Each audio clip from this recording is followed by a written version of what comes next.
देश के विदेश मंत्री एस जयशंकर की खास साक्षात्कार का सुनते हैं G20 समिट को लेकर क्या कह रहे हैं। India, I mean, I think whatever decision they make, I mean, they would know best, but I would not at all see it the way you would suggest. And it's not going to have an impact on the declaration itself is a complicated procedure to arrive at a consensus to have a declaration. So are we moving towards it? Are the countries moving towards that? And well, we are negotiating right now. As I said, the negotiation is not the clock did not start ticking yesterday. The clock has been ticking for some time. So typically what happens is there's a ministerial meeting. Then the ministerial meeting produces outcomes. I'll give you an example. Okay. I chaired the development ministers meeting. Okay. So when we did the development ministers meeting, there was an agreed, all 20 countries agreed that there should be an action plan to speed up the sustainable development goals achievement. All 20 countries agreed that we should have high principles for environmentally friendly lifestyle. So now if these have been already approved, either they get attached or some part of it in some summary form comes into the document. So everyone, you know, the labor, the education, the finance is a very, very important track. I mean, correct. That's a very crucial track because in a way that's where the whole thing began, the G20 exercise began. So every track feeds in outcomes. These are, some of them have multiple meetings like finance, some of them have a single meeting. So these outcomes are melded together and they produce a composite document. In addition, there are things which may be discussed among the Sherpas, or the leaders may also discuss some things among themselves. These meetings have been going on since the beginning of this year. Right. But is there a consensus building, and what will India see as the host, what will India see as a win-win situation? Well, I don't think it's just a matter of India seeing something. Today, the expectations of the world are very high in terms of what the G20 is able to produce, and produce in terms of meeting the challenges of the world. So if you were to go to Africa, we go to Latin America, go to parts of Asia, go to the Caribbean, go to the Pacific, everybody is today saying, okay, I have a certain set of issues. You know, I have a debt problem, I have a trade problem, I have a health access problem, I have a green development resourcing problem. So what will the G20 do for me?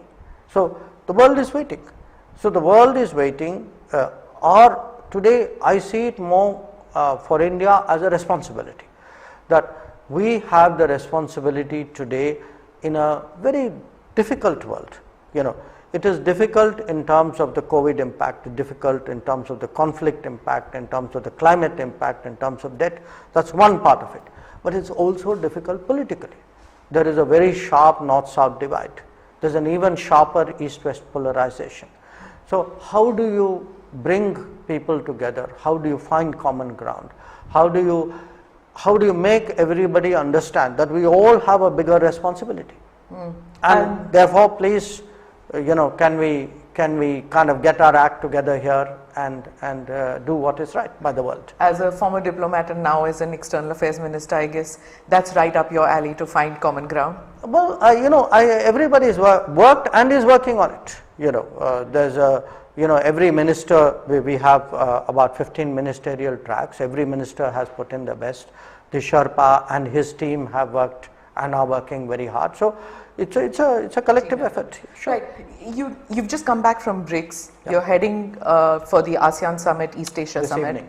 Yeah. So that's the East Asia Summit, and then is the G20. It's a packed schedule. You spoke about Global South. You spoke about the divide between the East and West, between the North and South, and trying to find common ground. Do these countries see India as a voice? You said represent the Global South. Do these countries who are participating in these fora, do they see India as a credible voice within the fora? The Global South countries? Yes. I mean, I would certainly hope so for this reason. There have been G20 summits before. No other G20 presidency made an effort to get together the developing countries who are not on the table and say, please come sit with us, tell us what are your concerns, and we will distill those concerns and place it before the G20.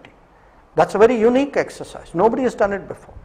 So if we have taken the trouble, and we meaning here Prime Minister Modi himself, if 125 countries have been consulted, feel today, yes, what we told India, India has promised us that they will put that issue on the table. I think they have a lot of expectation of India. And as far as the rest of the G20 is concerned, they know that, look, we have always in G20, outside the G20, India has a reputation of being a very constructive player, someone who bridges divides, who kind of somewhere helps to fix problems. So there's a lot of goodwill that we have, and again, I stress to you, I am confident that every one of the G20 coming to Delhi. G20 summit को लेकर देश के विदेश मंत्री S Jaishankar अपनी बात रख रहे थे। आपको बता दें कि इस बार G20 की मेजबानी कर रहा है भारत और इसे उन्होंने बड़ी जिम्मेदारी बताया।